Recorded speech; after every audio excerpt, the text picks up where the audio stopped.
Assalamualaikum warahmatullahi wabarakatuh. Waalaikumsalam. Selamat siang, kawan-kawan MSTC. Alhamdulillahirabbil alamin. Kita dipertemukan lagi di hari yang pertama pasca Ramadan. Ini di suasana yang masih suasana Lebaran. Kita bisa bertemu dan alhamdulillah saya diberi kesempatan sama MSTC ini untuk yang pertama kali ini di suasana Lebaran ini ya. Pertama kali sehabis puasa ya. Saya atas nama pribadi mengucapkan mohon maaf lahir batin kepada Pak Muji, Mas Mukhlis, Mas Rohman, dan seluruh kawan-kawan MSTC. Semoga amal ibadah kita diterima Allah Subhanahu wa taala di bulan Ramadan kemarin. Amin. Pada siang kali ini kita akan mengikuti webinar lagi secara online dalam tema seleksi jasa konsultansi konstruksi dengan narasumber Mas Ar-Rahman yang menjabat sebagai Japung pertama di bagian pengadaan barang dan jasa Kabupaten Jombang. Nanti akan menyampaikan materi selama kurang lebih 45 menit ya Mas ya? Siap. Nanti akan dilanjutkan dengan tanya jawab. Sebelum kita mulai, saya akan membacakan tata tertibnya terlebih dahulu. Bahwa pertama, peserta mengikuti kegiatan sesuai jadwal pelaksanaan. Narasumber menyampaikan materi selama 45 menit yang dilanjutkan dengan diskusi dan tanya jawab. 3, peserta mengajukan pertanyaan dengan mengklik tombol raise hand dan nanti akan diberikan kesempatan bertanya oleh moderator. Untuk daftar hadir akan disampaikan di chat Zoom setelah narasumber menyampaikan materi paling lambat 10 menit setelah berakhirnya kegiatan untuk diisi. Sertifikat paling cepat didapatkan 2 kali 24 jam setelah kegiatan melalui link yang disediakan pada kolom chat. Baik, kawan-kawan semua, marilah sebelum kita mulai acara webinar pada siang hari ini, kita awali dengan berdoa. Bagi kawan-kawan yang non-muslim, silahkan berdoa menurut keyakinan masing-masing. Berdoa dipersilahkan. Baik, cukup. Selanjutnya kepada Mas Rohman, waktu dan layar dipersilahkan. Terima kasih Mas Satrio Satriotomo. Ya.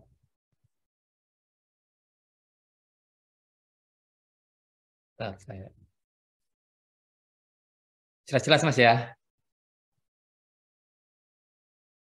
Ya, Bapak Ibu semuanya, selamat siang. Assalamualaikum warahmatullahi wabarakatuh. Waalaikumsalam warahmatullahi wabarakatuh. Sebelumnya di hari pertama setelah webinar setelah Lebaran ini, saya atas nama pribadi menyampaikan permohonan maaf lahir dan batin. Selamat Hari Raya Idul Fitri, taqabbalallahu minna wa minkum, taqabbal ya karim. Selamat Hari Raya bagi teman-teman merayakan dan terima kasih telah bergabung di acara ini. Pada siang hari ini kebetulan ini adalah pertama kali saya menyampaikan materi. Kebetulan dikasih topik seleksi jasa konsultansi konstruksi oleh Pak Muji Santoso.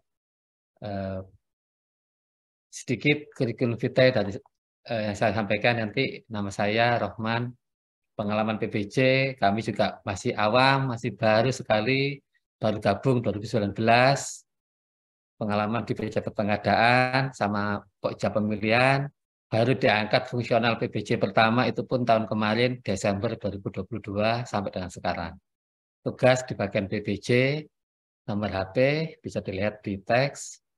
Ini nanti selain materi ini juga saya masukkan beberapa file pendukung Bitly MSTC 24 April 2023. Oke, langsung saya mulai. Jasa konsultasi konstruksi. Segmentasi konsultan konstruksi kecil, untuk kualifikasi sampai dengan 1 miliar, menengah 1 sampai 2 miliar, besar di atas 2,5 miliar. Jasa konsultansi nih ya. Penetapan metode kualifikasi, ada pasca kualifikasi, ada pra kualifikasi. Pasca kualifikasi digunakan untuk konsultan perorangan. Evaluasinya pakai sistem gugur. Kalau pra kualifikasi untuk badan usaha atau untuk penunjukan langsung. Metode pembobotan dengan ambang batas. Terus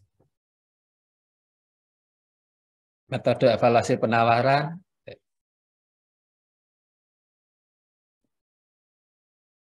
Model evaluasi penawaran ada kualitas dan biaya, kualitas, biaya terendah, pagu anggaran. Kualitas dan biaya digunakan untuk ruang lingkup pekerjaan yang dapat diuraikan dengan pasti dalam KAK. Besaran biaya dapat ditentukan dengan jelas dan tepat. Sementara kalau kualitas untuk pekerjaan yang ruang lingkup, jenis tenaga ahli, dan waktu pekerjaan tidak dapat diuraikan dengan pasti dalam KAK. Atau untuk pekerjaan penyedia jasa konsultansi perorangan. Untuk pekerjaan yang mengutamakan kualitas, penawaran teknis sebagai faktor yang menentukan terhadap hasil manfaat outcome secara keseluruhan. Sementara biaya terendah digunakan untuk pekerjaan standar, bersifat rutin, standar pelaksanaan pekerjaannya sudah mapan, yang dapat mengacu pada ketentuan tertentu. Digunakan misalnya desain bangunan sederhana, terus survei pengusaha kecil, pagu anggaran digunakan untuk ruang lingkup pekerjaan sederhana, dapat diuraikan dengan sepati dalam KAK, dan penawaran tidak boleh melebihi pagu anggaran. Nah, ini unsur-unsur penilaian teknis. Kalau perorangan, pengalamannya yang bobotnya lebih besar, 50-70, proposal teknis 20-40, kualifikasi tenaga ahli 10-20, jumlah bobot pengalaman proposal tetap 100%. Sementara untuk badan usaha, bobot pengalaman berkisar antara 15 sampai dengan 30, proposal teknis 20% sampai 35, kualifikasi tenaga ahli 50 sampai dengan 65, dengan jumlah bobot 1, 2, 3 adalah 100. Apa sih evaluasi penawaran? Evaluasi penawaran adalah kegiatan untuk meneliti dan menilai dokumen penawaran yang disampaikan oleh calon penyedia dibandingkan dengan ketentuan dalam dokumen pemilihan dan peraturan terkait. Prinsip-prinsip evaluasi penawaran. Proses formil penilaian, membandingkan, menyimpulkan yang terbaik dan memenuhi persyaratan, baik dari segi unsur, kriteria, dan tata cara. Ketentuan pokok evaluasi. Untuk evaluasi administrasi, memakai sistem gugur. Untuk evaluasi teknis, memakai bobot dengan ambang batas. Dilakukan pada form isian elektronik, isian kualifikasi elektronik, atau fasilitas upload lainnya. Form elektronik dan isian fasilitas upload lainnya saling melengkapi. Dalam hal dijumpai perbedaan mengenai isian data kualifikasi dengan data yang diunggah atau diupload, maka data yang digunakan adalah data yang memenuhi persyaratan kualifikasi. Apabila ditemukan ketidaksesuaian data isian, maka dinyatakan gugur. Apabila ditemukan pemalsuan berdasarkan hasil kualifikasi pada penulis dokumen, maka peserta selain dinyatakan gugur juga dikenakan sanksi daftar hitam. Bukti, apabila bukti lebih besar daripada isian yang dipakai isian. Apabila bukti kurang dari isian, maka yang dipakai adalah bukti. Artinya katakanlah buktinya 10, di isiannya ada 12, maka yang kita pakai adalah yang kita akui ada yang 10 tadi. Fakta integritas, KSO diisi dan ditandatangani dalam penawaran sebelum evaluasi. Jika ada keraguan data dapat dilakukan klarifikasi atau konfirmasi kebenaran data peninjauan lapangan dengan instansi terkait dengan dikasihkan berita acara. Peserta yang lulus prakualifikasi kurang dari 3, maka prakualifikasi dinyatakan gagal. KSO harus terdiri dari perusahaan nasional. Setiap peserta yang masuk dalam KSO dilarang menjadi peserta baik secara sendiri maupun sebagai anggota KSO yang lain pada paket pekerjaan yang sama. Tahapan evaluasi penawaran. Untuk pasca kualifikasi, maka dokumen kualifikasi, administrasi, penawaran teknis, dan biaya jadi satu. Tapi untuk yang pra-kualifikasi, kita lalui dokumen kualifikasi dulu, kita nilai persyaratan, kalau dia lulus, baru nanti yang masuk lulus kualifikasi, baru masukkan dokumen teknis, yaitu administrasi, penawaran, dan biaya. Persyaratan dari calon penyedia, persyaratan dan dokumen pengadaan kita nilai dengan dua, yaitu penilaian kualitatif dan kuantitatif. Penilaian kualitatif dengan sistem gugur, sesuai atau tidak sesuai. Kalau kuantitatif dengan pembobotan, sesuai dengan ambang batas. Bagian-bagian dokumen kualifikasi. Umum, pengumuman, IKP, LDK, fakta integritas, isian, bentuk surat, penunjuk, tata cara evaluasi. Saya rasa teman-teman ini, apalagi teman-teman fungsional, saya rasa sudah sangat jelas, sangat paham bagian ini. Terus dokumen seleksi, undangan seleksi, umum, IKP, LDK. Kalau tadi kualifikasi LDK, kalau ini LDP, daftar pemilihan. Terus KAK, bentuk dokumen penawaran, bentuk rancangan kontrak, SSUK, SSKK, dokumen lain, dan ketentuan lain-lain. Penilaian unsur secara kualitatif. Dokumen kualifikasi penilaian kualitatif kita unsur. Ada dan sesuai, ada tidak sesuai, tidak ada tidak sesuai. Kesimpulan memenuhi syarat atau tidak memenuhi syarat. Contoh, izin usaha yang dimiliki dan kriteria penilaiannya adalah memiliki izin usaha, maka tata caranya secara kualitatif melihat daftar isian dokumen izin usaha sesuai atau tidak sesuai. Kalau sesuai lulus, tidak sesuai gugur. Terus membuktikan keberadaan atau keaslian izin usaha. Kalau penilaian unsur secara kuantitatif, kriterianya adalah pembobotan. Kita lihat, ini coba kita diskusikan unsur penilaian tenaga ahli, pendidikan, pengalaman, sertifikasi. Kriterianya sesuai, tidak sesuai, ada sesuai dikasih 100, ada tidak sesuai 50, tidak ada 0, ambang batas 70. Kira-kira nanti apa yang akan terjadi? Evaluasi dokumen kualifikasi. Tata cara evaluasi kualifikasi. Administrasi dan teknis. Untuk administrasi sistem gugur, untuk teknis sistem nilai. Tata cara evaluasi kualifikasi. Pasca evaluasi kualifikasi dilakukan dengan sistem gugur untuk yang pasca kualifikasi. Untuk yang pra-kualifikasi sama, administrasi dilakukan dengan sistem gugur, untuk yang teknis dilakukan dengan sistem nilai. Hasil evaluasi persyaratan teknis sebagai dasar untuk menentukan daftar pendek, minimal 3, maksimal 7. Contoh evaluasi administrasi kualifikasi. Kriteria wajib memiliki izin usaha. Pokja pemilihan memeriksa masa berlaku izin atau sertifikat dengan ketentuan. Izin sertifikat yang habis masa berlakunya sebelum batas akhir pemasukan dokumen kualifikasi tidak dapat diterima dan penyedia dinyatakan gugur. Dalam hal masa berlaku izin sertifikat habis setelah batas akhir pemasukan penawaran, memasukkan dokumen kualifikasi, maka peserta harus menyampaikan izin sertifikat yang sudah diperpanjang kepada BPK saat rapat persiapan penandatanganan kontrak. Dalam hal izin usaha di bidang jasa konstruksi diberikan oleh lembaga OSS harus sudah berlaku efektif pada saat rapat persiapan penandatanganan kontrak. Khusus untuk SBU tidak perlu mengevaluasi registrasi tahunan, melainkan cukup memperhatikan masa berlaku SBU. Pokja pemilihan dapat memeriksa kesesuaian izin atau sertifikat dengan menghubungi penerbit dokumen dan atau mengecek layanan melalui daring atau online terhadap penerbit dokumen. Unsur NPWP, data evaluasinya memeriksa status keterangan valid pajak, akte pendirian atau akte perubahan, memenuhi jika mengisi pada isian kualifikasi, SPSC, dan dapat dibuktikan dengan akte asli atau legalisir. Unsur pernyataan tidak menjadi dan lain-lain. Bentuk pernyataan oleh peserta pada SPSE tidak perlu dinyatakan dalam surat pernyataan. Apabila suatu saat ditemukan bukti bahwa peserta mengingkari pernyataan atau menyampaikan informasi yang tidak benar, maka dapat dikenakan sanksi daftar hitam. Evaluasi administrasi kualifikasi untuk unsur pengalaman perusahaan 4 tahun terakhir.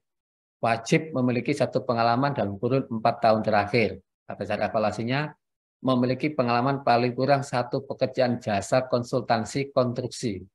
Jadi yang perlu garis bawah adalah jasa konsultansi konstruksi dalam kurun waktu 4 tahun terakhir dengan ketentuan pengalaman diambil dari daftar pengalaman pada isian kualifikasi yang dibuktikan pada saat pembuktian kualifikasi dengan membawa kontrak asli dan berita acara serah terima atau referensi dari pemberi kerja atau bukti pembayaran terakhir, bukti potong pajak terakhir.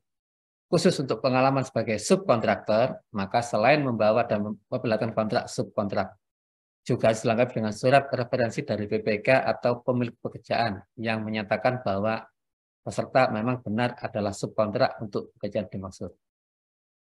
Evaluasi unsur pengalaman sejenis 10 tahun terakhir, dihitung berdasarkan tahun anggaran diumumkan pengadaan jasa konsultasi konstruksi. Dibuktikan pada saat kualifikasi dengan cara melihat dokumen kontrak asli sama, ini sama. Pengalaman sejenis untuk kecil sesuai dengan subklasifikasi, kalau menengah besar sesuai dengan ruang lingkup.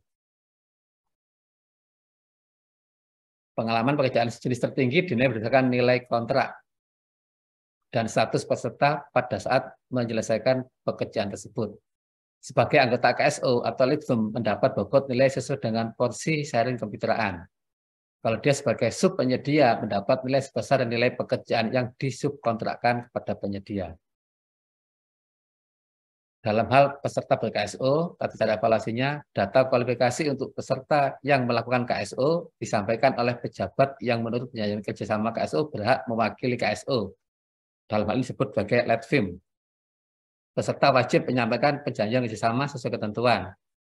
Formulir isian kualifikasi untuk KSO yang tidak dibukti materai tidak digugurkan. Peserta diminta untuk melakukan pematerian kemudian sesuai undang-undang biaya materai. Pokja pemilihan memeriksa dan membandingkan antara persyaratan pada dokumen kualifikasi dengan data kualifikasi peserta yang tercantum pada SPSE. Dalam hal kelengkapan dan keabsahan data kualifikasi dilakukan dengan sistem gugur, pemenuhan pesan teknis kualifikasi dilakukan dengan sistem pembobotan dan ambang batas. Untuk KSO, maka penilaian teknis dilakukan berdasarkan penggabungan anggota KSO. Peserta yang memenuhi syarat kualifikasi dilanjutkan dengan pembuktian kualifikasi. IKP 1910, apabila peserta yang tidak lulus pembuktian kualifikasi kurang dari 3, maka prakualifikasi dinyatakan gagal. Ini contoh lembar syarat administrasi, izin usaha ada atau tidak ada, memenuhi atau tidak, KSBP, alamat, atau pendirian surat kuasa. Ini evaluasi teknis kualifikasi, nilai teknis pengalaman. Pengalaman, 1 pengalaman jasa konsultasi konstruksi dalam kurun waktu 4 tahun terakhir. Jadi pengalaman jasa konsultasi konstruksi. Untuk yang poin B, memiliki pengalaman mengerjakan pekerjaan sejenis. Untuk usaha kecil berdasarkan subklasifikasi. Atau untuk pekerjaan usaha menengah atau besar berdasarkan ruang subklasifikasi atau ruang lingkup pekerjaan. Pengalaman mengerjakan pekerjaan sejenis dalam 10 tahun terakhir. Nah, ini untuk pembobotan ambang batas. Kriteria kualifikasi teknis di dokumen kualifikasi itu kan ada penetapan nilai bobot ambang batas dan kriteria penilaian di bawah ini merupakan contoh. Di MDP contoh, nanti kalau sudah menjadi dokumen kualifikasi, maka kata-kata contoh bisa kita hilangkan. Pokja pemilihan dapat menetapkan bobot ambang batas dan kriteria penilaian disesuaikan dengan kompleks pekerjaan. Ini di Bitly sudah saya kasihkan contoh, cuma untuk unsur kriteria penilaian bisa disesuaikan. Kebetulan ini saya modif. Pekerjaan di bidang jasa konsultasi konstruksi paling kurang 1 pekerjaan dalam kurun waktu 4 tahun terakhir. Baik di lingkungan pemerintah maupun swasta termasuk pengalaman subkontrak kecuali bagi penyedia yang berdiri kurang dari 3 tahun. Nilainya 20. Kalau dia mempunyai 1 sampai dengan 3 kali diberi nilai 5. 4 sampai dengan 6 nilainya 10, 7 sampai 9 15, lebih dari 9 atau 10 ke atas nilainya 20 nilai maksimal. memiliki pekerjaan sejenis untuk pekerjaan usaha kecil berdasarkan subklasifikasi. Jadi jasa pengawasan, misalkan contohnya jasa pengawasan gedung rumah sakit, berarti ya pekerjaan sejenisnya adalah jasa pengawasan gedung. Jumlah pengalaman 10 kali diberikan, tidak memiliki pengalaman 0, 1 sampai dengan 3 kali diberikan nilai 10, 4 sampai dengan 6, 20, 7 sampai dengan 9, 30, di atas 10 kali lebih 40. Pengalaman mengerjakan pekerjaan sejenis dalam waktu 10 tahun sama kriterianya. Setelah di sini nilainya 10, ambang batasnya adalah 60. Semua peserta yang lulus pembuktian kualifikasi dimasukkan ke dalam daftar pendek, minimal 3, maksimal 7 peringkat terbaik. Jika kurang dari 3, dilakukan prakualifikasi ulang.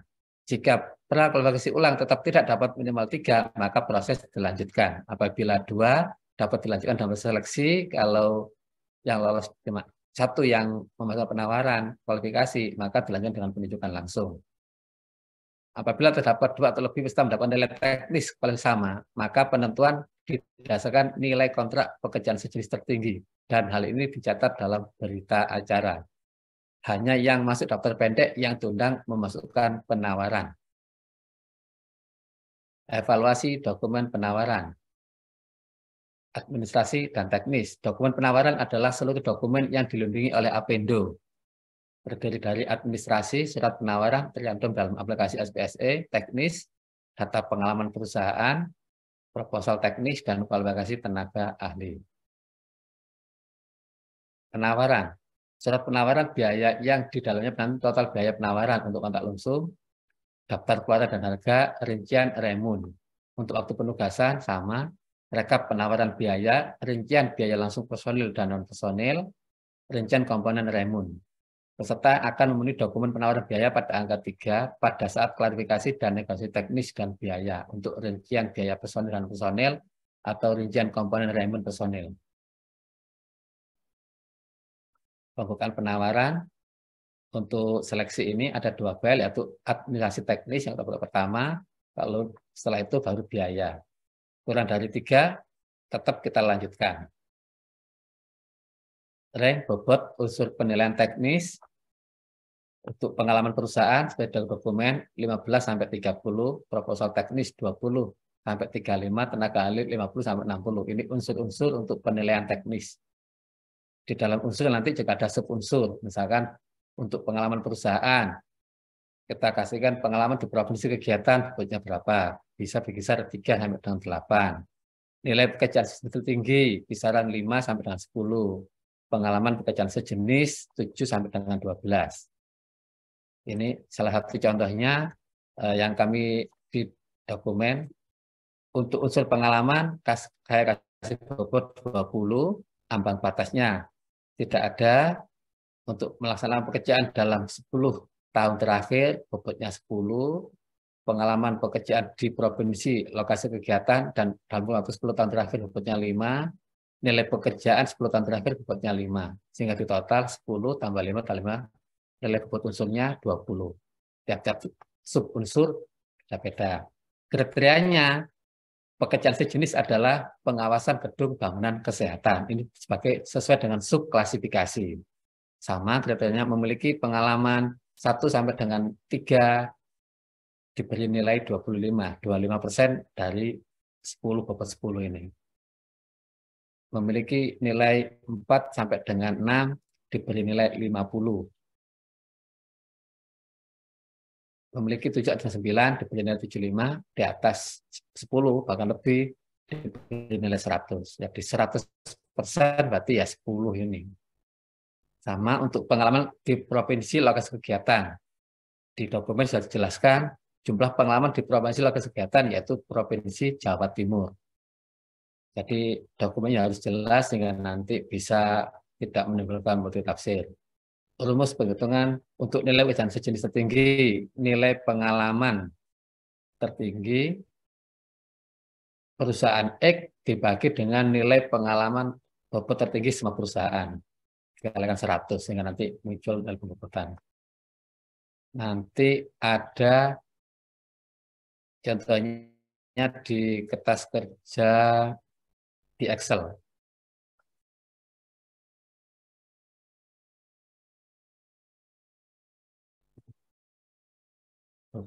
Bentar, lupa, bukan ini.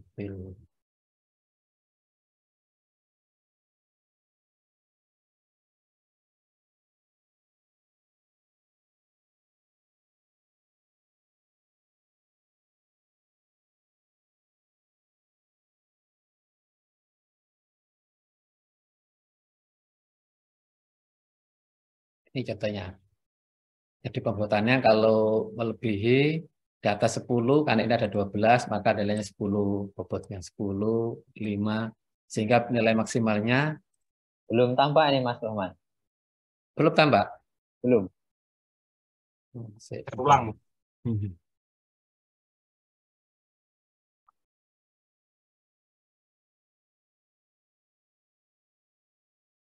Oke, udah. Sudah tampak ya? Oke, sip. Sudah. Ini contoh kertas kerjanya untuk penilaian pengalaman. Pembobotannya kita sesuaikan tadi unsurnya di sini sesuai dengan yang di dokumen. Kalau di atas 10 nilainya 100, 9 sampai 7 sampai 9 nilainya 75. Sehingga kalau pengalamannya ini ada 12, maka nilai 100 mentok 10. Bagaimana kurang dari 10 ada 8, 7, 5, 6. Tiap-tiap sub unsur 10%. Pengalaman di Provinsi Jawa Timur kebetulan ada 10, ini mentok, ini ada 4 sesuai dengan. Sehingga kriteria pengalaman nilainya adalah total penjumlahan ini. 10 ditambah 5, terus ditambah nilai, sehingga totalnya menjadi ini untuk pengalaman. Kembali lagi untuk yang ke PowerPoint.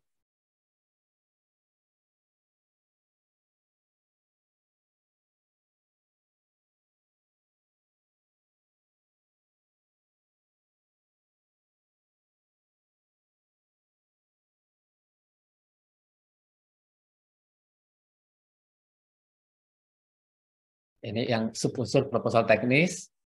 Di dalam subunsurnya ada pemahaman atas jasa layanan, bobotnya 4-9, kualitas metodologi, hasil kerja, gagasan baru. Saya rasa sama pembobotannya nanti sekalian kerjanya.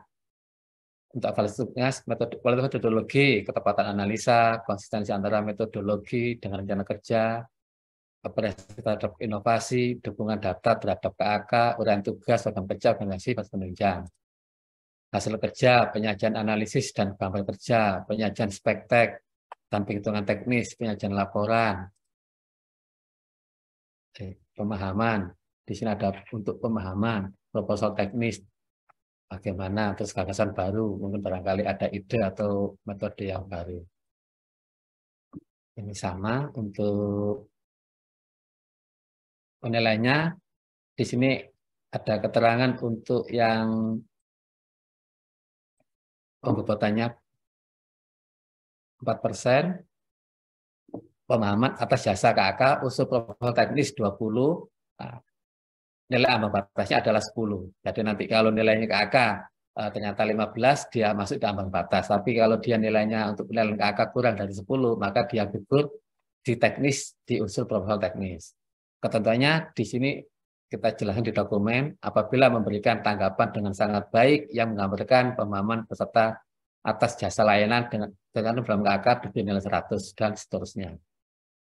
Ini sudah saya contohkan di dokumen, walaupun saya rasa dokumen ini juga masih belum sempurna, nanti bisa saling melengkapi lah nanti. Ini tetap masih di KAK, ketepatan analisa, kriteria baik, sangat baik 100, baik 75, cukup 50, kurang 25, tidak menyajikan diberi nilai 0. Deskripsinya untuk baik, bagaimana, sangat baik, bagaimana, cukup, nanti ada contoh di Bitly yang saya bagikan tadi. Subunsur tenaga ahli, tingkat jurusan pendidikan, bobotnya 10 sampai dengan 15. Subunsur pengalaman kerja profesional 30 sampai 40, tenaga ahli 5, lain-lain, penguasaan bahasa, terus aspek pengenalan, poinnya 5. SK personel yang ditawarkan dibuktikan pada saat rapat persiapan penunjukan penyedia. Dalam hal tenaga ahli yang diusulkan pernah menjabat sebagai ASN, maka pengalaman yang sesuai dengan lingkup pekerjaan yang akan dilaksanakan dapat diperhitungkan dan dinilai sesuai dengan lingkup pekerjaan menunjang dan posisi tidak sesuai, maka nilainya 0.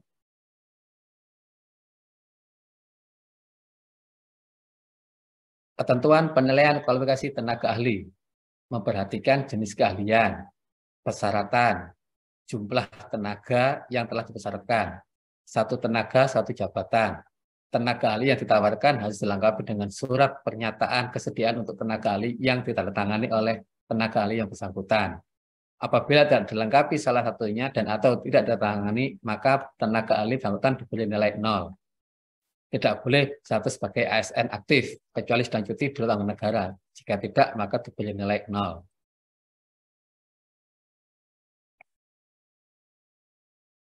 Pendidikan yang telah diakreditasi, tingkat jurusan pendidikan kurang atau tidak sesuai, diberi nilai 0. Pengalaman kerja profesional, kontrak harga satuan atau waktu penugasan tidak boleh tumpang tindih atau overlap. Bila terjadi overlap, yang dihitung hanya salah satu. Apabila terdapat perhitungan bulan, ambil simpul pokja penawaran yang nilainya kecil. Diambil kesimpulan pokja atau penawaran yang terkecil. Perhitungan bulan yang overlap dihitung satu kali atau salah satu. Khusus untuk pengalaman yang menggunakan kontrak harga satuan atau penugasan. Pengalaman ditulis bulan dan tahunnya saja tanpa tanggal, maka pengalaman kerja yang dihitung adalah total bulan dikurangi 1 bulan.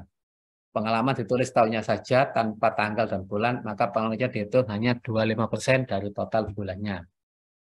Pengalaman kerja semasa menjabat sebagai ASN yang sesuai dengan lingkup pekerjaan yang akan dilaksanakan dapat diperhitungkan dan dinilai kesesuaiannya dengan lingkup pekerjaan menunjang dan posisi tidak sesuai.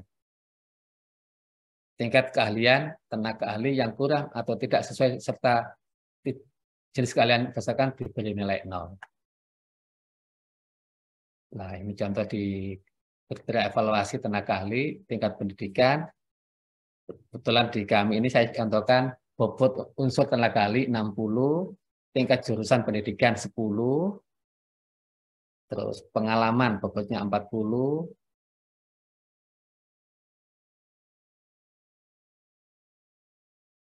evaluasi biaya. Kita lanjut next, evaluasi biaya. Untuk menyingkat waktu, nanti sama sekalian mempresentasikan buku kertas kerja.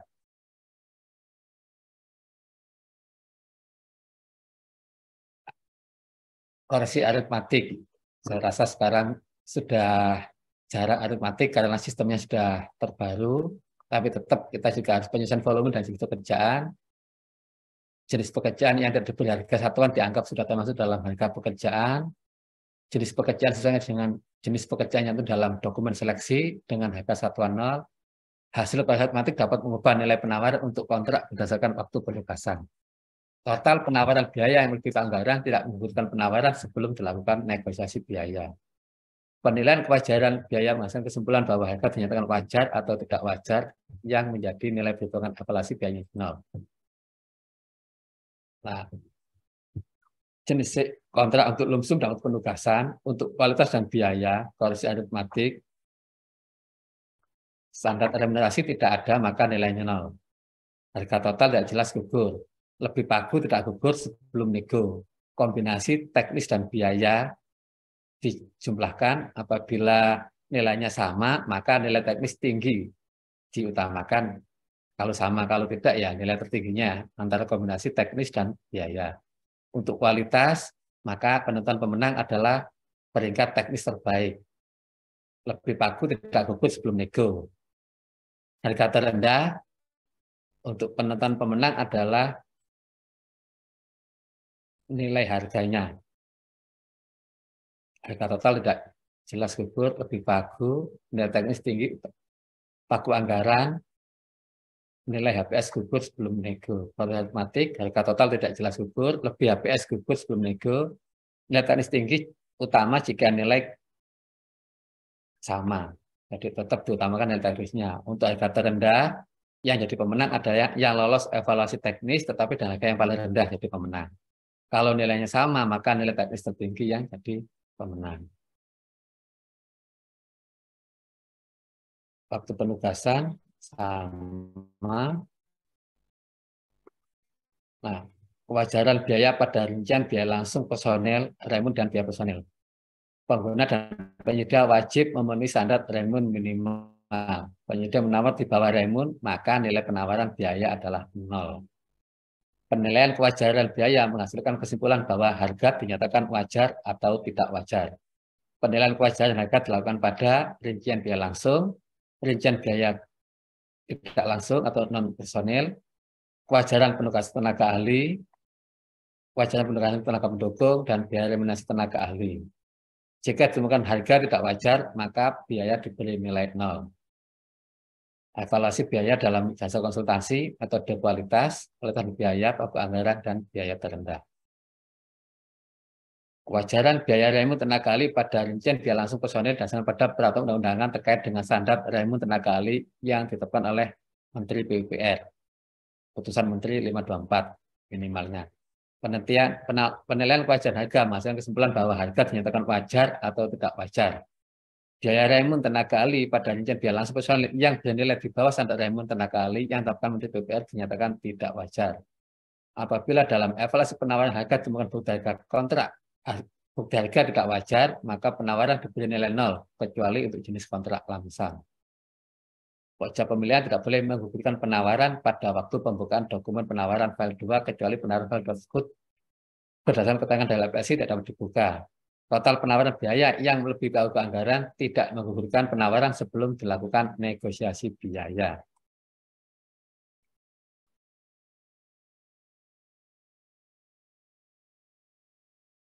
Total penawaran biaya yang melebihi pokok anggaran tidak menggugurkan penawaran sebelum biaya. Apabila dapat 2 atau lebih peserta yang penawaran biaya yang sama, maka penentuan peringkat peserta didasarkan pada perolehan nilai teknis yang lebih tinggi, dan hal ini ada dalam berita acara. Klarifikasi dan negosiasi teknis. Aspek-aspek yang perlu diklarifikasi dan dinegosiasikan terutama kesesuaian tenaga ahli, rencana kerja, metodologi dengan jenis pengeluaran, volume kegiatan dan jenis pengeluaran, biaya satuan dibandingkan dengan biaya berlaku, biaya satuan yang dapat dihasilkan biaya langsung non personel yang dapat diganti dan atau biaya langsung non personel. Klarifikasi negosiasi biaya tenaga ahli dan ketentuan, klarifikasi pada rincian komponen remun personil dan biaya langsung personil berdasarkan dengan standar remunerasi. Apabila biaya tenaga ahli lebih rendah dari standar remun minimal berdasarkan pada peraturan perundang-undangan dengan ketentuan yang terkait standar remun tenaga ahli, maka dilakukan negosiasi sehingga remun tenaga ahli tersebut sama dengan remun minimal. Negosiasi tersebut tanpa menambah nilai penawaran. Apabila biaya tenaga ahli lebih tinggi dari standar remun minimal, dibuktikan dengan daftar gaji yang telah diaudit dan atau bukti setor pajak penghasilan tenaga ahli konsultan yang bersangkutan dengan ketentuan biaya satuan dari biaya langsung personel maksimum 4 kali gaji dasar yang diterima oleh tenaga ahli tetap dan atau maksimum 2,5 kali penghasilan yang diterima oleh tenaga ahli tidak tetap berdasarkan perhitungan dari daftar gaji yang telah diaudit dan atau bukti setor pajak penghasilan tenaga ahli konsultan yang bersangkutan. Indeks koefisien pengalih tenaga kerja terhadap UMP atau upah minimum kabupaten kota yang ditetapkan oleh gubernur atau kontrak kerjaan sejenis yang dilaksanakan sebelumnya. Apabila dapat membuktikan, maka dilakukan negosiasi. Menurunkan nilai biaya tenaga ahli senilai standar remun untuk biaya personil dihitung berdasarkan satu waktu, 1 bulan 22 hari, 1 hari 8 jam. Klarifikasi terhadap biaya personil tenaga pendukung dilakukan berdasarkan harga pasar atau tenaga pendukung. Negosiasi biaya dilakukan terhadap penawaran biaya terkoreksi yang melebihi pokok anggaran dengan menggunakan acuan HPS tanpa mengurangi kualitas penilaian teknis. Apabila hasil klarifikasi dan negosiasi teknis dan biaya tidak ditemukan hal yang tidak wajar, maka total penawaran biaya dapat diterima sepanjang tidak melebihi pagu anggaran. Apabila klarifikasi dan negosiasi teknis dan biaya tidak menghasilkan kesepakatan, Pokja Pemilihan melanjutkan dengan mengundang cadangan untuk melaksanakan klarifikasi dan negosiasi teknis dan seterusnya. Hasil klarifikasi dituangkan dalam berita acara. Klarifikasi dan negosiasi teknis dan biaya tidak harus mengakibatkan turunnya harga penawaran. Ini untuk jasa konsultan hanya dilakukan 1 orang, penunjukan langsung. Untuk repeat order paling banyak 2 kali dalam tahun anggaran yang berurutan, dapat diperkirakan untuk jasa konsultasi konstruksi yang berkaitan dan atau ruang lingkupnya sama dengan pekerjaan kajian sebelumnya, desain berulang diberikan kepada penyedia berkinerja baik berdasarkan penilaian PPK dan undang sikap. Dilakukan dalam UKBPJ yang sama. Terima kasih. Nah, pada materi, untuk kata kerjanya saya bukakan dulu Mas ya. Ya, silakan Mas. Sama untuk ini, untuk yang penghitungan tadi nilai Raimund. Di sini kebetulan di kertas kerja yang di Bitly itu juga sudah saya kasihkan contoh untuk yang Raimund. Kebetulan ini kami ambilkan dari Inkindo, hanya untuk contoh kertas kerja saja.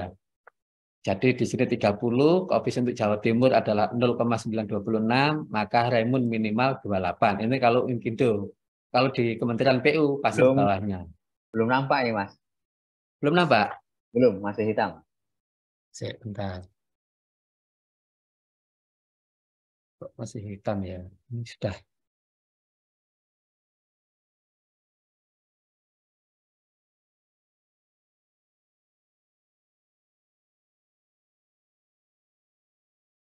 Sudah? Belum, belum.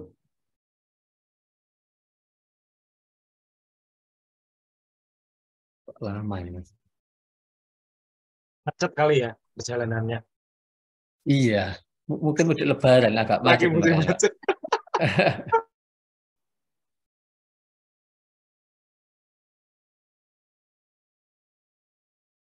Padahal di sini sudah saya untuk kertas kerjanya juga maunya saya kasihkan contohnya.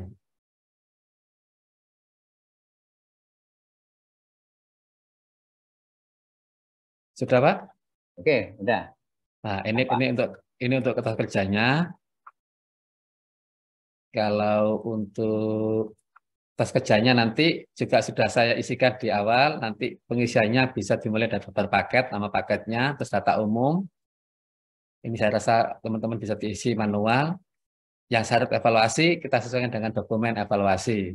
Kalau ini adalah ambang batas. Untuk pengalaman perusahaan kita kasih 0 karena di IKP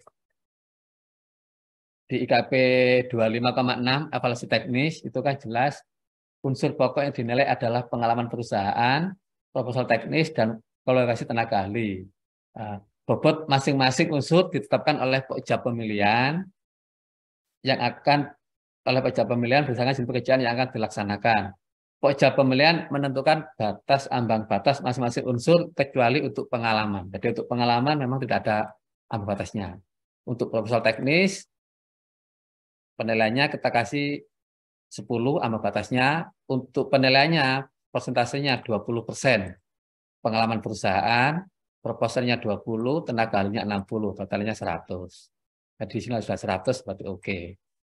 Untuk ambang batasnya 10 untuk proposal teknis, tenaga ahlinya 40. Yang kita pakai adalah kualitas dan biaya. Bisa pilih nanti pakai metode yang mana. Passing grade total ambang batas semuanya saya sesuai dengan dokumen saya tulis 60.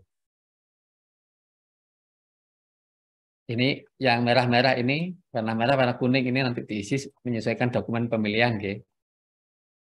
Sehingga kita lakukan evaluasi kayak tadi untuk unsur pengalaman dari data kualifikasi kemarin yang sudah masuk pasti tinggal masukkan saja sehingga didapat nilai pengalaman PTA B, C, D, E, F, G.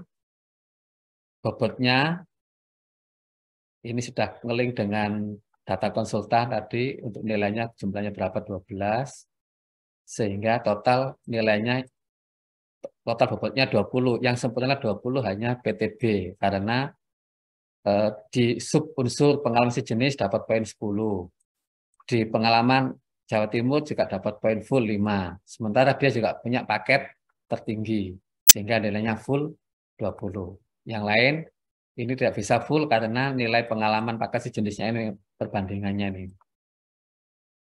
Nilai paket tertinggi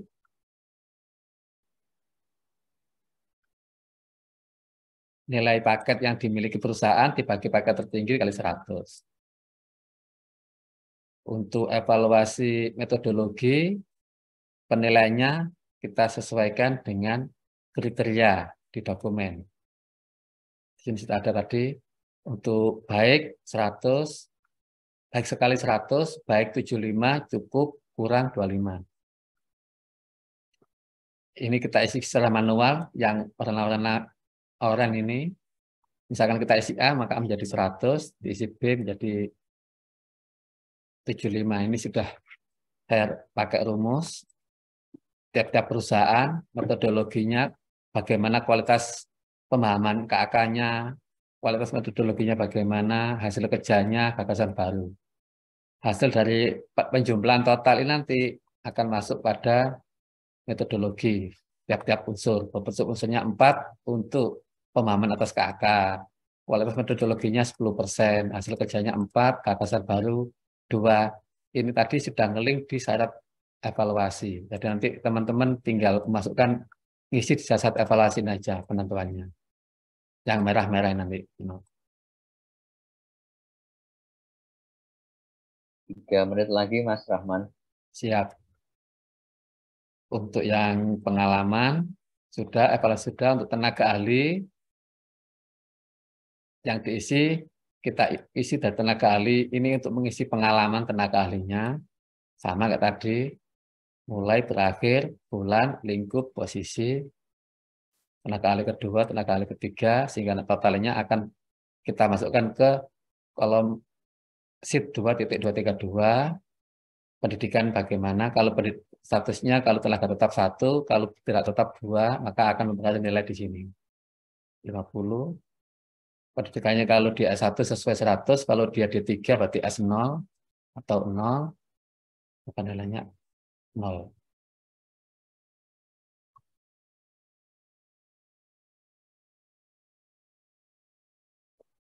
Untuk pengalaman, penjumlahan dari pengalaman, metodologi ada di evaluasi teknis. Ini tadi yang nilai pengalaman total, pendekatan metodologi, sama evaluasi tenaga ahli. Ini nilainya gugur di tenaga ahli, karena nilainya ambang batasnya 40, dia dapat nilai tenaga ahlinya adalah 39,25. Sehingga untuk PTD ini gugur di tenaga ahli. Nilai total evaluasi teknis adalah 84, 90, 93, 71, 87, 83, 62. Kebetulan ini untuk ambang batasnya adalah 60. Bagaimana jika ambang batasnya tadi 70? Misal ini kita ganti 70, maka PTG akan gugur. Di bawah passing grade dokumen pemilihan. Yang lulus evaluasi teknis, maka kita masuk, baru kita buka penawaran harga, kita buka yang lulus evaluasi teknis, nilai penawarannya, baru nanti kita gabungkan. Kebetulan karena yang masuk teknis hanya yang gugur hanya 1, yaitu PTD, maka harga yang masuk yang kita akui adalah A, B, C, E, F, G. Sehingga kita ambil harga terendah untuk menentukan prestasi, untuk menentukan urutan pemenang. Harga terendah, maka bobotnya adalah 20. Karena di dokumen tadi 80 nilai teknis, ini 80 nilai teknis sama 20 bobot biaya. Sehingga untuk yang nilai terendah, dalam hal ini PTF, maka bobotnya adalah 20 untuk bobot biaya. Lalu untuk bobot lainnya, menggunakan rumus sebagaimana yang telah di dokumen, yaitu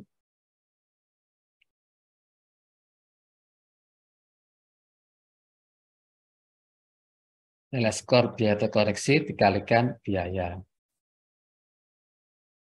Ini kan nilai bobot tertinggi H18 dibagi dengan nilai terendah dikalikan 100.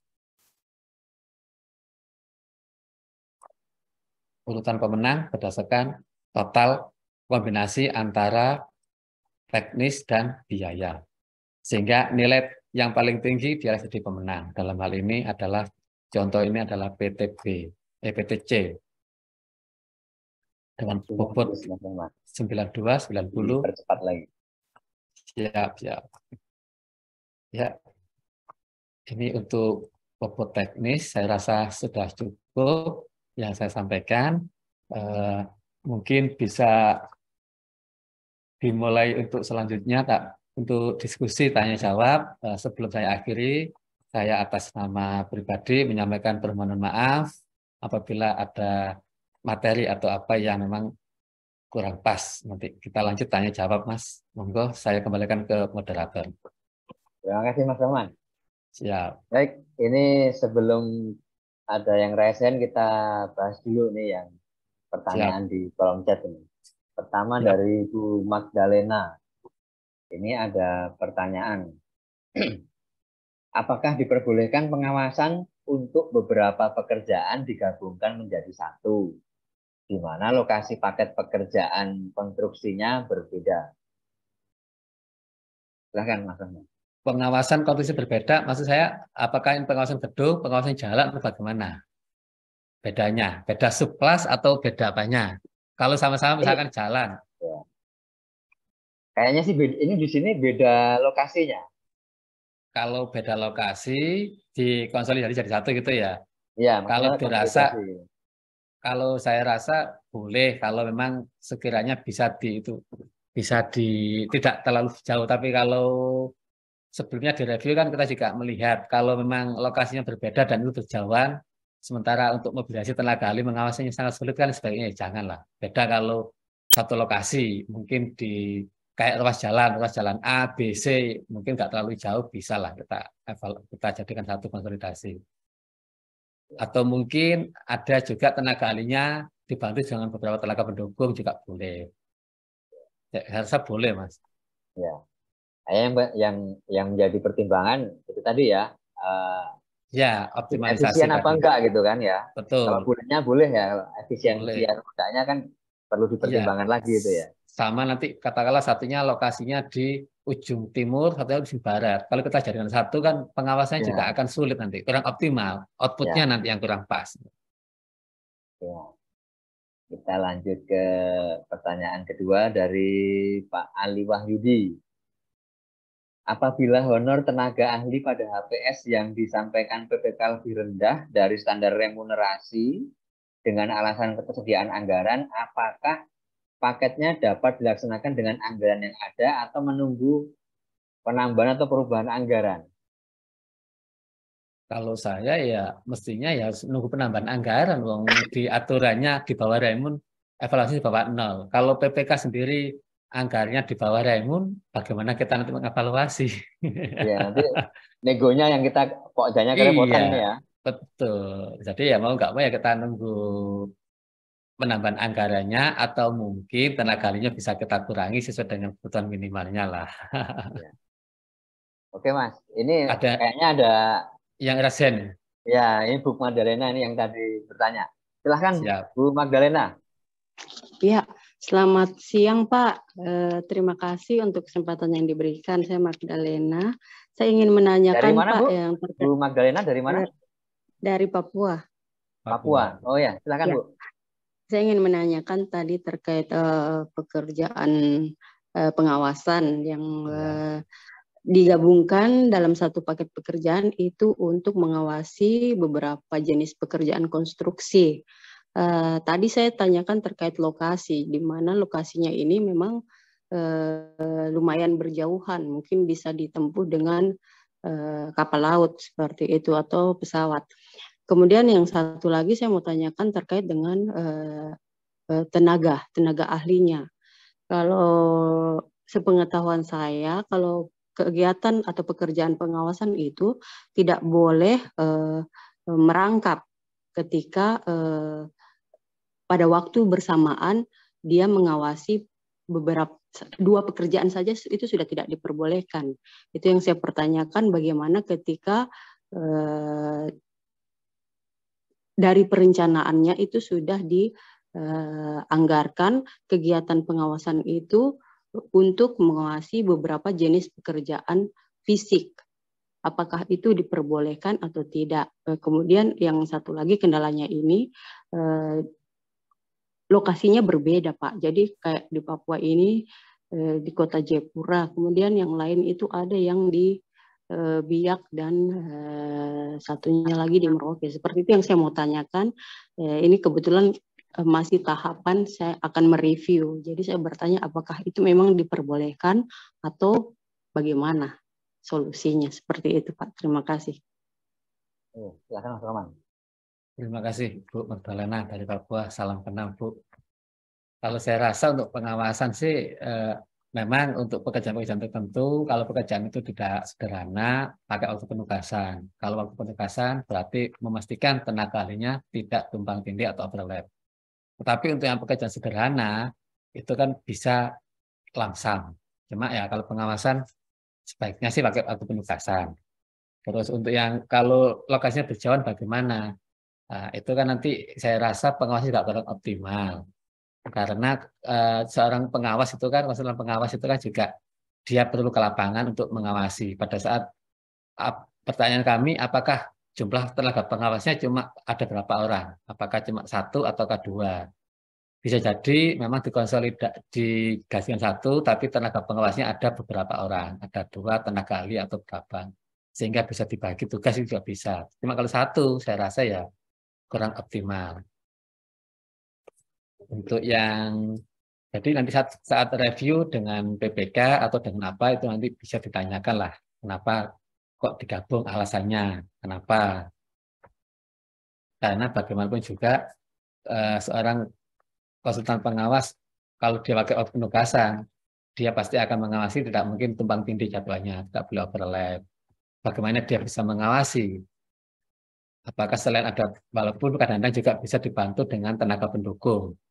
Di kami, beberapa kami itu memang lokasinya tidak berjauhan, berdekatan. Bahkan mungkin radiusnya nggak sampai perjalanan, nggak sampai 30 menit. Jadi tenaga pengawasnya satu, tenaga ahlinya didukung oleh tenaga pendukung. Dalam hal ini mungkin tenaga pendukung pengawasan bidang katakanlah jalan ya. Dan jalan, SKT jalan, pengawasan itu. Yang mengawasi di lapangan teman-teman yang pelaksana itu, tapi tenaga ahlinya tetap mobile.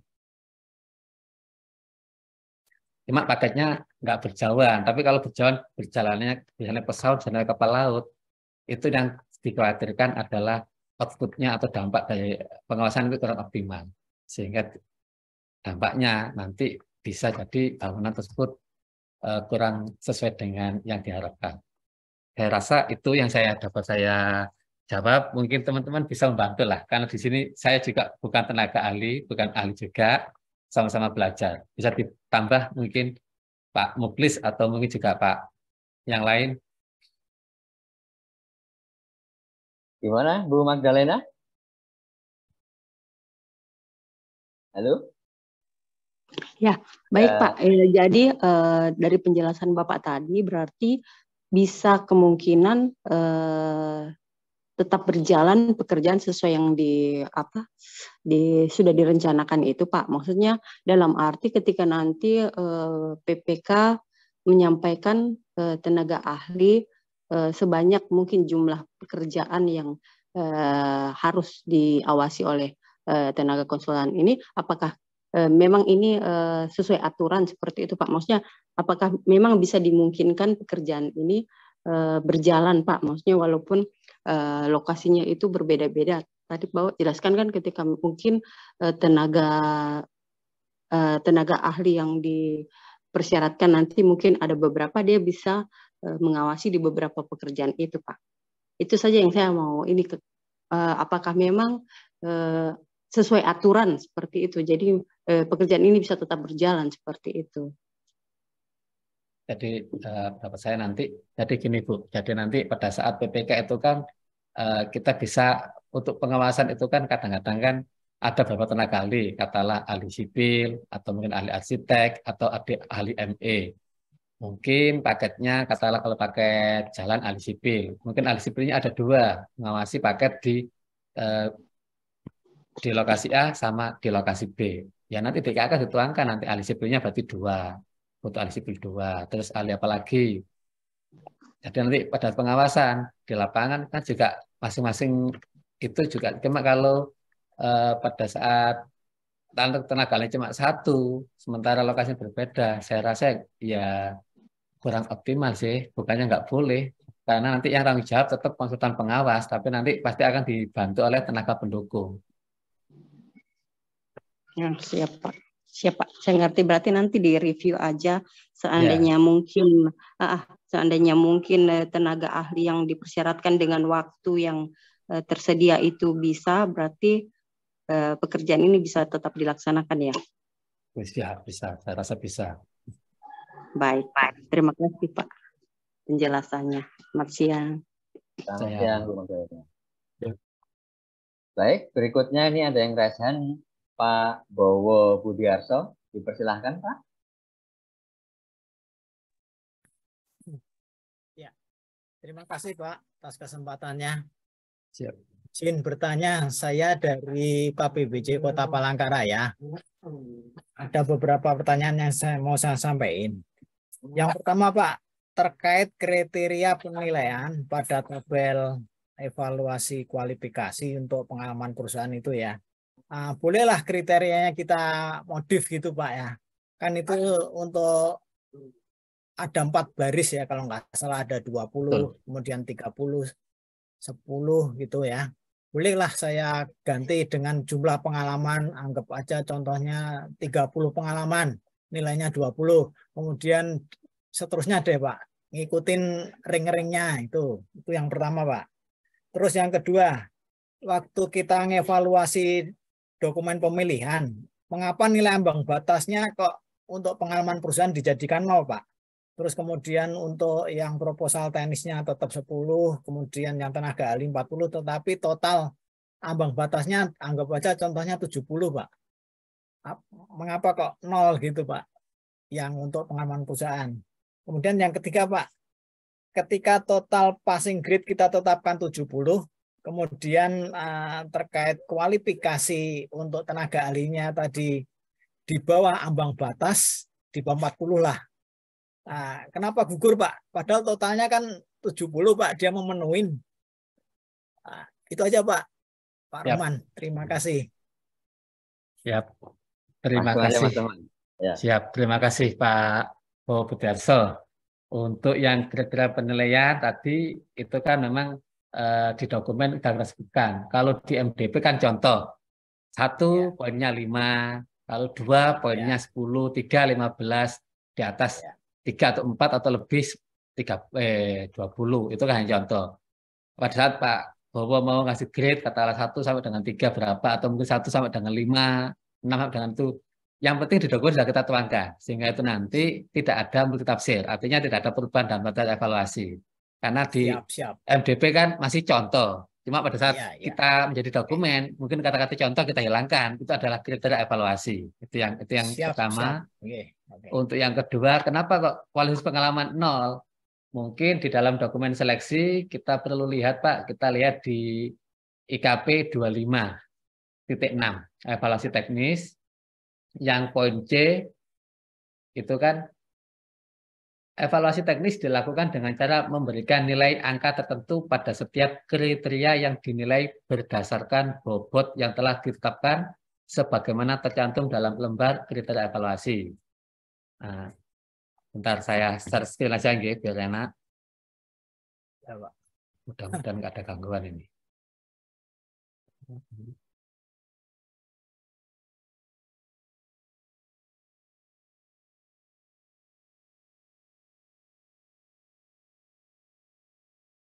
Sudah kelihatan, Mas? Belum? Belum. Tapi saya paham aja sih, Pak. Nanti bisa aja, nanti saya cari. Oh ya.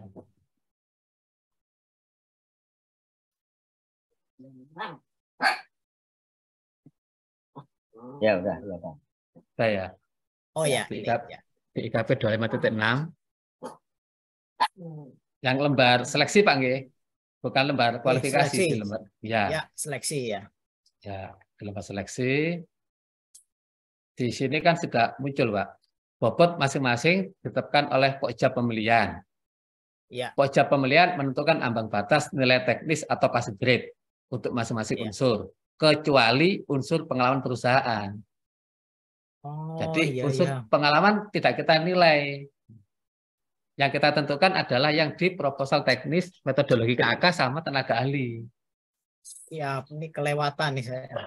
Oke. Ya. Nah, terus yang kedua tadi passing grade Pak ya. Ya. Passing grade masuk, tetapi tenaga ahlinya tidak batas masuk. Untuk, ya. Ya. Padahal totalnya masuk Pak. Ya. Di contoh Bapak tadi yang di tabel tadi, evaluasinya tadi. Padahal untuk kriteria evaluasi, di lembar kriteria evaluasi,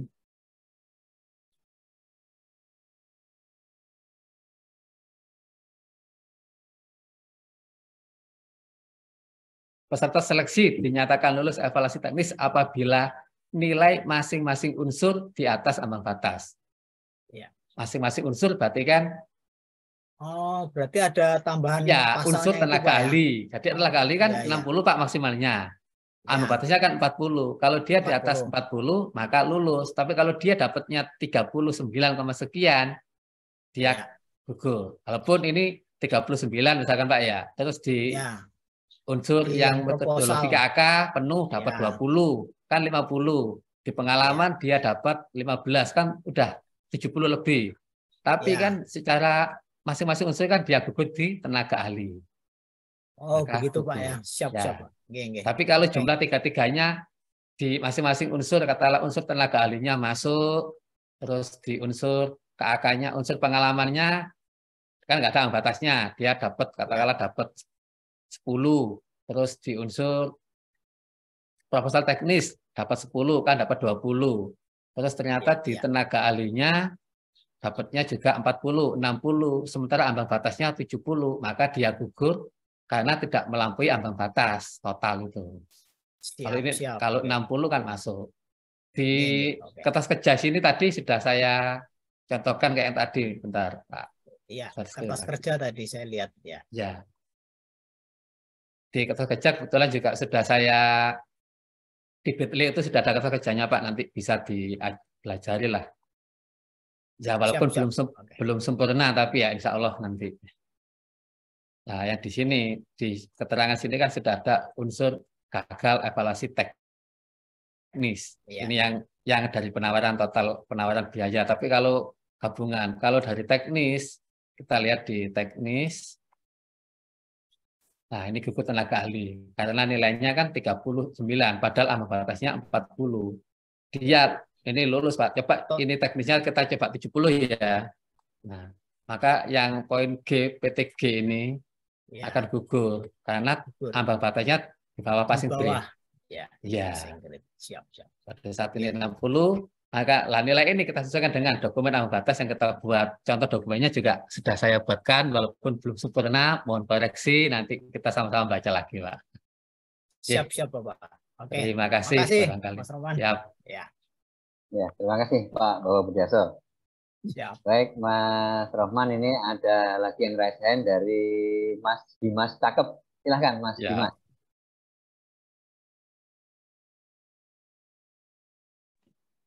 Mas ya, dari mana? Assalamualaikum warahmatullahi wabarakatuh. Waalaikumsalam warahmatullahi wabarakatuh. Mohon izin Ustadz, ngapunten baru gabung ini tadi. Habis acara halal bihalal. Mohon izin mungkin ada beberapa saya yang terlewat, mohon izin banget. Cuma saya Mas tadi Dimas, dari mana ini? Mas Dimas? Siap. Dari Madiun, Pak, dari Madiun. Oh, KPBD-nya ya? Nggih. Kabupaten atau kota, Mas? Boten dari Pengadilan Tinggi Agama Surabaya, KPBJ-nya di Surabaya. Posisi di Madiun sekarang. Oh, PS. Oh ya, silakan Mas. Pokja juga. Alhamdulillah Pokja juga, Pokja terus PPK nggih. Ini mau tanya Ustadz. Mungkin terlewat tapi saya tadi sekilas membaca untuk slide materi yang sudah dibagikan sebelumnya, ya kan? Saya baca-baca. Itu ada redaksional kaitan dengan evaluasi kualifikasi yang sistem gugur ya. Yang pertama.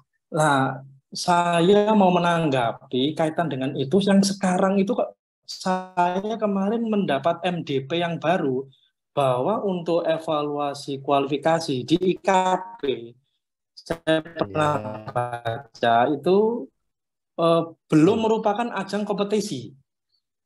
Jadi evaluasi kualifikasi itu belum sistem gugur, sekarang diakomodir dalam LPSE ketika ada penyedia yang kurang memenuhi syarat kualifikasi seperti SBU, akte pendirian, dan maksudnya secara kualifikasi perusahaan, itu bisa kita minta dulu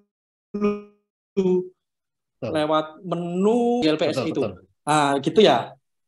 Artinya setelah kita kirim pesan, kita kasih waktu mungkin maksimal 3 kali hari kalender ya, baru kalau tidak memenuhi baru dinyatakan gugur ya.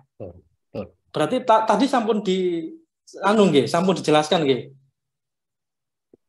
Belum. Karena redaksionalnya sistem gugur gitu aja. Padahal di MDP yang baru ini nggak boleh menggugurkan karena belum masuk masa ajang kompetisi gitu loh ya kan ya.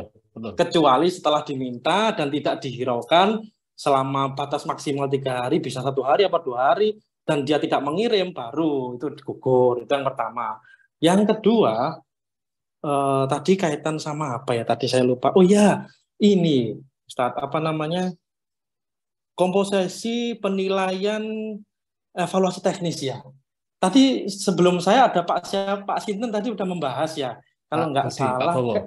Pak Bowo. Kalau nggak salah itu ada 4 unsur yang tertera dalam LPSE.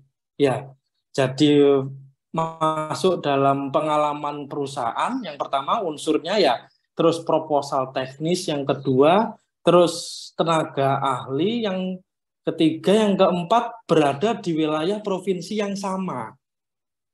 Itu masuk pada subunsur yang keempat. Nah, itu juga diakomodir dalam form kualifikasi di menu LPSE. Nah, coba ketika kita input persyaratan kualifikasi nih, ya kan ya, kita mau tender nih, bikin paket di Pokjanya. Kita input persyaratan kualifikasi, ada SBU, ada akte pendirian, ada NPWP, ada SPT tahunan, ya kan? Terus apakah usaha kecil? Nah, di situ kan juga ada untuk itu tadi penilaiannya. Nah, itu di LPSE-nya 4 itu, Ustadz. Salah satu unsurnya adalah pekerjaan yang sama di lokasi provinsi yang sama. Itu dia mendapat skor di situ. Nah, itu bagaimana, Ustadz? Karena saya tadi lihat kok cuma 3, tapi di LPSE yang sekarang itu 4. Nah, itu saya pernah diskusi dengan teman-teman juga, akhirnya karena LPSE seperti itu, kita cari, ternyata juga ketemu model dokumen yang tadi, bahwa evaluasi kualifikasi belum merupakan ajang kompetisi, itu ada di IKP, tapi saya lupa, kalau nggak salah ada seperti itu. Nah, itu yang berikutnya, apa ya, tadi saya lupa, Pak Ustaz.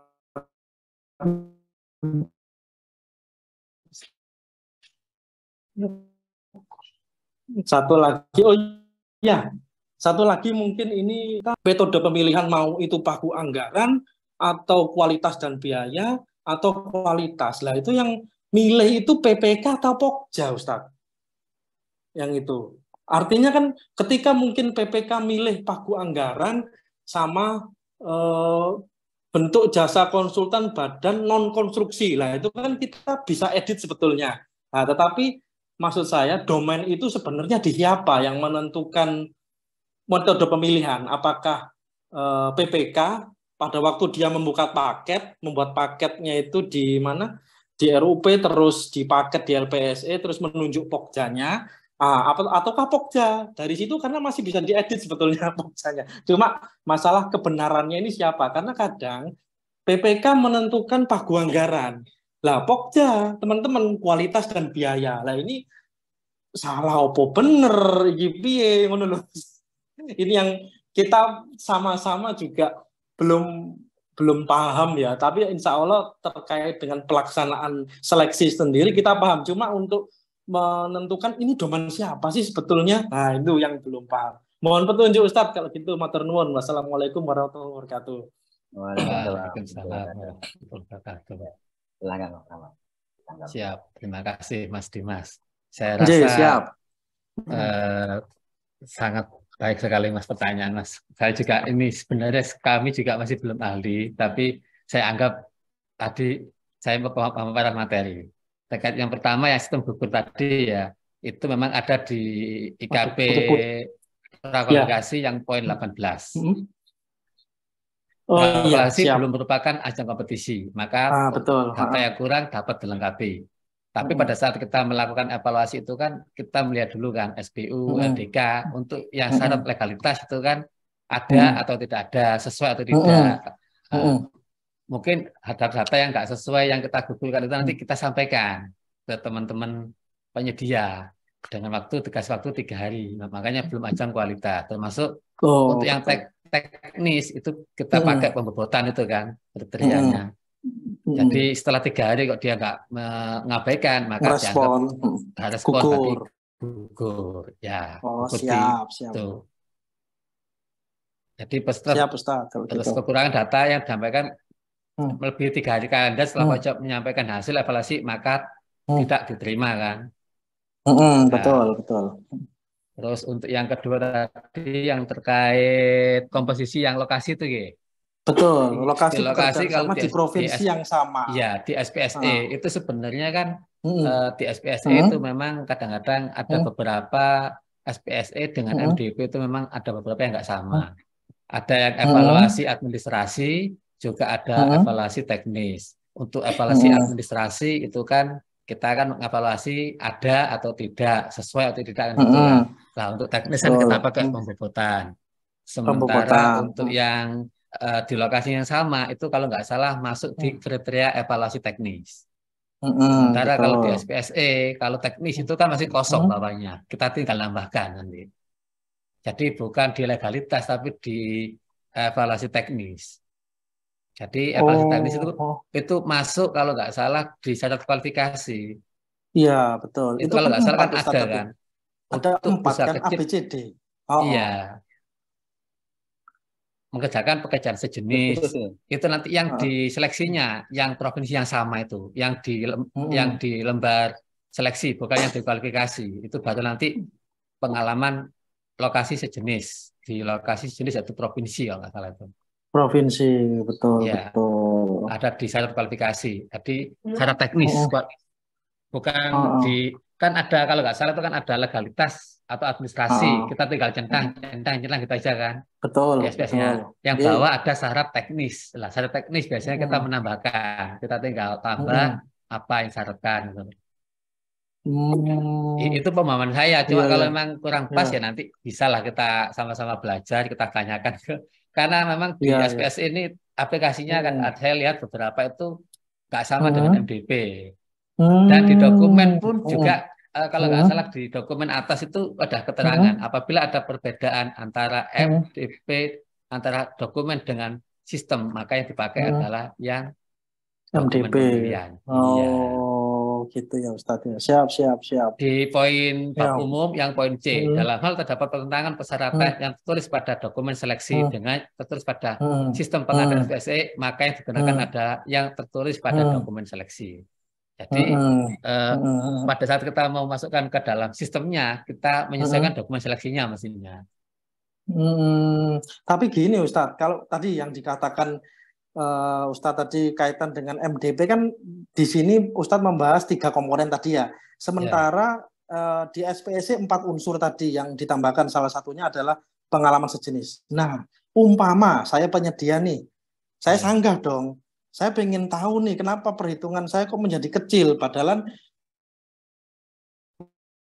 sesuai dengan default LPSE SPSE itu 4 unsur penilaiannya. Gimana Ustaz? Tetap kembali ke pasal tadi. Kita kembali ke pasal 4 itu ya. Nanti dokumennya kita modif sesuaikan dengan yang di SPSE. Betul. Nah, di MDP ini kan ada 3 unsur, unsur pengalaman, unsur proposal teknis sama tenaga ahli. Mungkin yang pengalaman sejenis itu masuk di unsur pengalaman. Melaksanakan pekerjaan sejenis. Pengalaman di provinsi yang sama. Yang poin B itu. Masuk di sini kan, Kak. Itu dipecah menjadi salah satu unsur tersendiri gitu ya. Karena gini, betul, kebanyakan yang saya koreksi itu penyedia ini KSO dengan lokal agar mendapatkan itu skor provinsi yang sama itu tadi kebanyakan. Nah, itu, waduh ini kok KSO semua ini gitu. Ya itu kan salah satu triknya kan di situ. Betul, mereka ngejar itu. Iya Ustaz. Jadi ada ya klausul di MDP bahwa apabila terdapat pertentangan maka antara MDP dan SPSE maka yang dipakai kembali lagi ke dokumen pemilihan seleksi. Ada di bab umum, bab 2 umum itu nanti. Bab umum ya. Siap. Siap Ustaz. Ya, matur nuwun. Yang berikutnya Ustaz yang kaitan sama sebetulnya ini yang menentukan metode pemilihan siapa sih ini? Nah, gitu loh. Sebenarnya pada saat kita mereview antara PPK dengan Pokja, disitulah nanti kita adu argumen. Kapan kita menggunakan kualitas dan biaya, kapan kita menggunakan pagu anggaran, kapan harus itu. Kenapa sih? Ya, disitulah. Karena sebenarnya kalau dibaca metode itu sebenarnya mestinya ya PPK. Karena yang mengisikan di APSC awal itu kan PPK kan. Betul, cuma gini. Kita masuk di Pokja kan kita udah masuk tahu kualitas pasif, metode kualitas, ini kualitas dan biaya, ini pagu anggaran. Tapi pada saat review kan kita kan di Pokja kan bisa mencari pemahaman persepsi lah. Kita review sehingga kalau barangkali keterbatasan pengetahuan yang Pokja atau mungkin karena keterbatasannya PPK nanti dengan perubahan aturan kita sampaikan. Kapan pakai kualitas dan biaya. Kapan pakai pagu anggaran, kapan pakai kualitas, kapan pakai harga terendah lah kita sampaikan plus dan minusnya keuntungannya.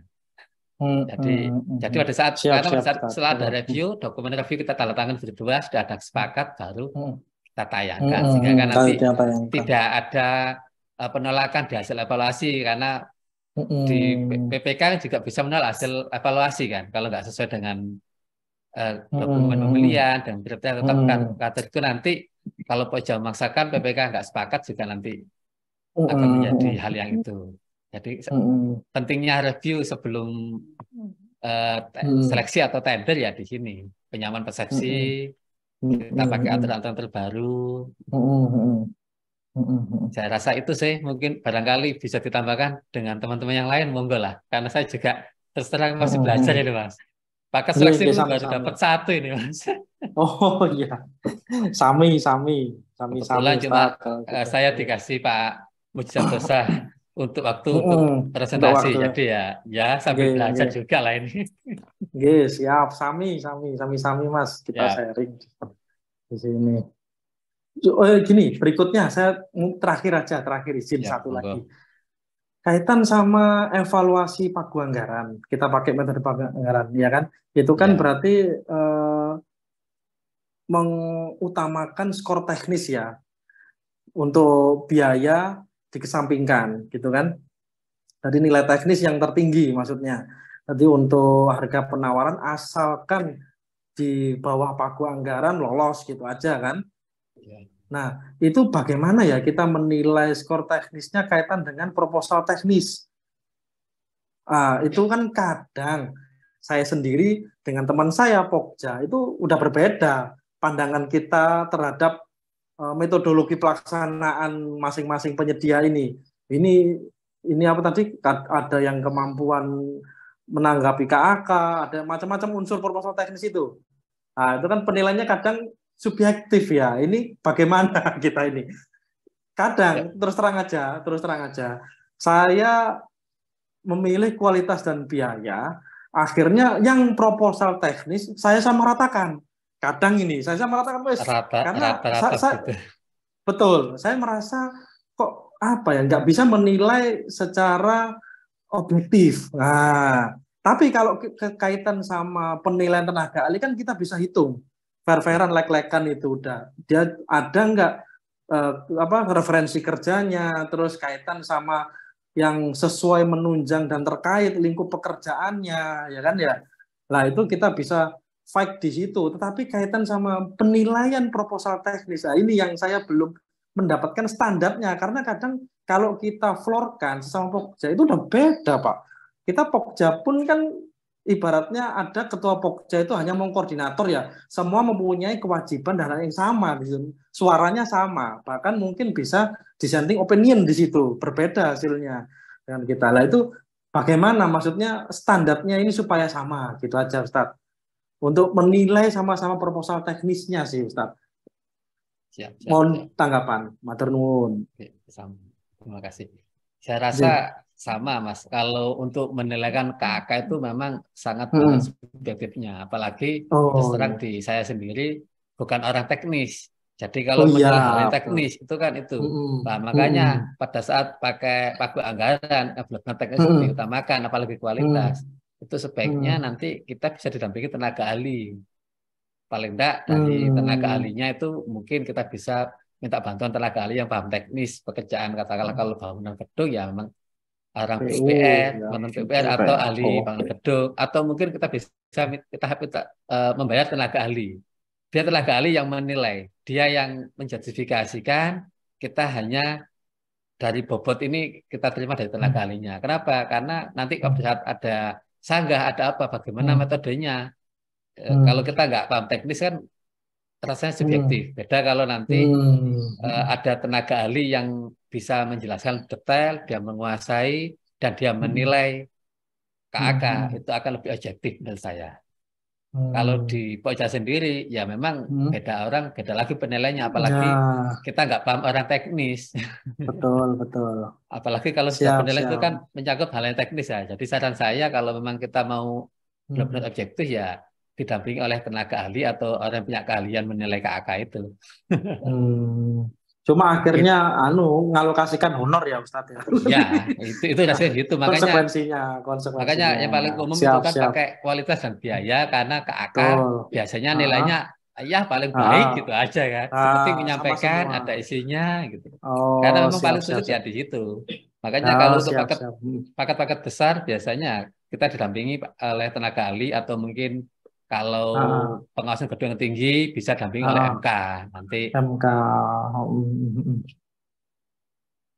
Siap Ustadz, terima kasih atas tanggapan dan jawabannya. Mungkin barangkali dengan Mas Dimas ada pendapat lain, monggo. Cuma kalau saya memang untuk penilaian KAK sangat subjektif Mas. Oke, sami berarti kalau gitu. Saya pun bilang ke teman-teman ya seperti itu, sudahlah kita yang terbaik maksudnya kita samakan, lah kita fight-nya di penilaian tenaga ahli seperti itu sudah.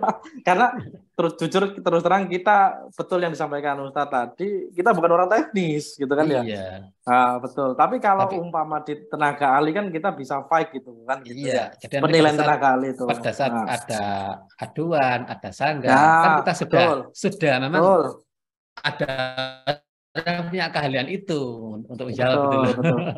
Siap sama kalau gitu Ustadz. Penyamaan settingan dulu nih. Matur nuwun Ustadz, matur nuwun sudah cukup. Monggo teman-teman yang lain. Assalamualaikum. Waalaikumsalam warahmatullahi wabarakatuh. Terima kasih Mas. Siap. Ini tampaknya di kolom chat ini ada yang berulang kali dari Mas Aryo, ini diulang-ulang ini Mas. Belum kejawab nih.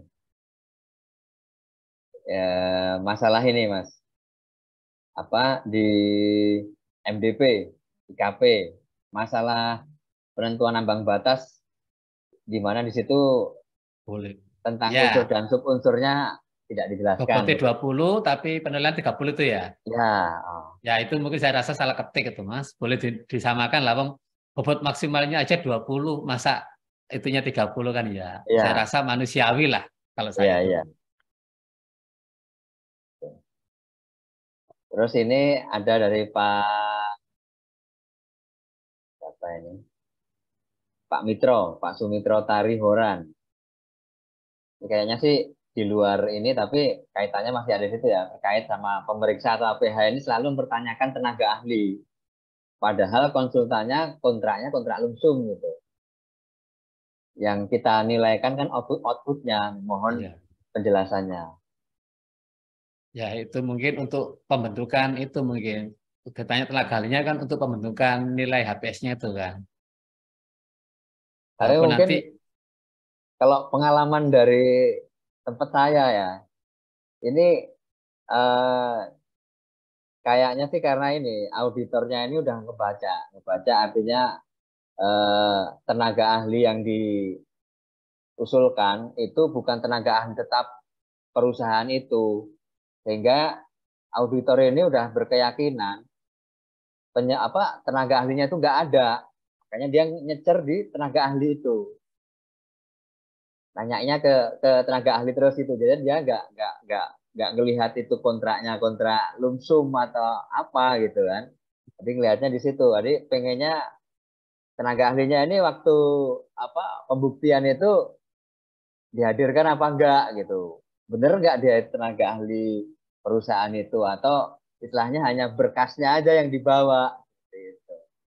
Lariknya sih ke situ kalau kemarin yang saya kawan-kawan alami di sini itu seperti itu. Mungkin Ya, kalau kalau di Jombang mungkin ada lagi pengalamannya.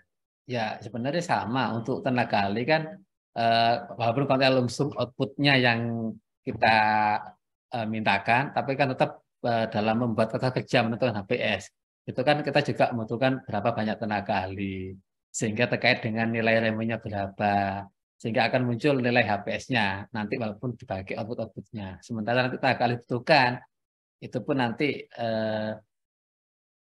dapat kita evaluasi pada saat diseleksi, itu kan seleksi atau mungkin di PL ya, rata-rata kan PL ya, kalau di kami di perencanaan atau di mana itu. Jadi ya untuk outputnya sesuai dengan peraturan yang membidangi konstruksi kan ada nanti di apa itu ya, di dalam perancangan berapa persen dari nilai setelah gambar atau apa DED atau apa kan ada itu. Ya dibayar itu aja, tapi kan tetap dia pasti yang kerjakan tenaga ahli. Cuma kalau di kami sih belum pernah, cuma memang untuk pembuat HPS ya tenaga ahli itu. Karena kan yang diminta kan outputnya, bukan orangnya, kedatangannya. Beda kalau waktu penugasan. Itu yang sementara sih sahabat saya. Barangkali Pak Muji Ya. atau mungkin Kemarin Mas di tempat Muklis. saya itu malah bukan tenaga ahlinya yang dikejar, tenaga pendukungnya. Kayak drafter, surveyor itu, ya itu tadi dugaannya ini cuma comot nama gitu, orangnya nggak ada gitu kan, karena paketnya kan banyak gitu ya, jadi tenaga ahli maksudnya tenaga pendukungnya itu kan banyak gitu kan, jadi si siapa itu auditornya itu nyecernya ke situ ke PPK-nya itu. Ya mungkin bisa juga, cuma mungkin solusinya pada saat penyerahan lokasi atau apa itu ya, penyerahan personil Ya, itu ya. Mungkin harusnya di dulu diberikan berita acara sama ada ya, dokumentasi, ya sehingga ada nanti iya klarifikasi dulu si ada PPK-nya itu dokumentasi kan. bukti tenaga ahli, tenaga pendukung hadir, walaupun Nah, nanti kerjanya kan yang kita minta kan outputnya, nggak tiap harinya kan gitu lah. iya. Pada saat penyerahan personilnya itu nanti yang mestinya kita dokumentasikan dengan jelas kapan, hari, tanggal itu. Itu mungkin untuk mendukung pemeriksaan itu sih. Ya. Mohon maaf ini Prof Muklis, ini udah jam 15:34. Apakah ditutup atau masih ada tambahan? Cukup ya, kayaknya karena yang resen juga sudah ini ya, Oke, sudah nggak ada baik. juga ya. Cukup kayaknya. Terima Ya, kasih Pak Muji. baik. Pak Muji kayaknya juga sudah baru nyampe ke diri nih. Baik, terima kasih. Saya mewakili dari Muji Santosa Training Consulting, Mas Rohman. Siap. Luar biasa nih diskusinya. Mudah-mudahan nanti lain waktu akan memberikan diskusi yang menarik lain ya, Mas Rahman. Nah, selanjutnya dibalik nih, harus dibalik nih, ya kan? Iya, Pak WP Paham kan ada kalau sumbernya, dibalik, Pak. gitu kan? Kalau dibalik paham kan, gitu kan? Nah, Paham. nanti bisa ya bergabung dan berdiskusi dengan kita lah, yang sebelahnya Mas Rahman. Siap. Terima kasih Mas Rahman Muji Santosa, Mas Rahman, dan dari Muji Santosa juga dari manajemen kami menyampaikan minal aidin wal faizin, Bapak Ibu semuanya. Mohon maaf lahir batin. Sama-sama. Sekarang ini kayaknya lagi arus balik ya, yang mungkin lagi perjalanan juga arus balik gitu kan. Ya, mudah-mudahan selamat sampai tujuan gitu kan. Mungkin Amin. itu. Terima kasih Mas Rahman, Siap. Mas Satrio Tomo. Oke. Mas Rahman, mungkin sebelumnya ada closing statement yang disampaikan? Ya, saya rasa saya sampaikan terima kasih Bapak Ibu semua mungkin di dalam penjelasan yang telah salah uraikan tadi memang banyak hal-hal yang mungkin kurang pas atau kurang apa, itu karena keterbatasan saya. Saya sendiri juga masih belajar dan menggali dari teman-teman narasumber di MSTC yang lain. Kebetulan kami memang dikasih kesempatan sama Pak Muji, dan ini juga kesempatan pertama saya. Untuk itu sekalian di bulan yang penuh berkah ini, penuh pintu maaf, saya juga atas nama pribadi menyampaikan permohonan maaf, barangkali ada hal yang kurang jelas atau kurang pas. Saya rasa cukup, Mas, dari saya. Ikan kakap, ikan patin, mohon maaf batin. Sama-sama. Baik, terima kasih Mas Rohman, ya, Pak Muji Santosa, dan Pak Muklis, dan kawan-kawan sekalian. Kita akhiri pertemuan kita pada sore hari ini. Mohon maaf kalau ada hal-hal yang kurang berkenan dari saya pribadi. Sekali lagi saya juga mengucapkan mohon maaf lahir dan batin. Selamat merayakan Hari Raya Idul Fitri, dan yang masih mau menuntaskan liburan lebarannya ya. Sampai ketemu kembali di webinar berikutnya. Assalamualaikum warahmatullahi wabarakatuh. Waalaikumsalam warahmatullahi wabarakatuh.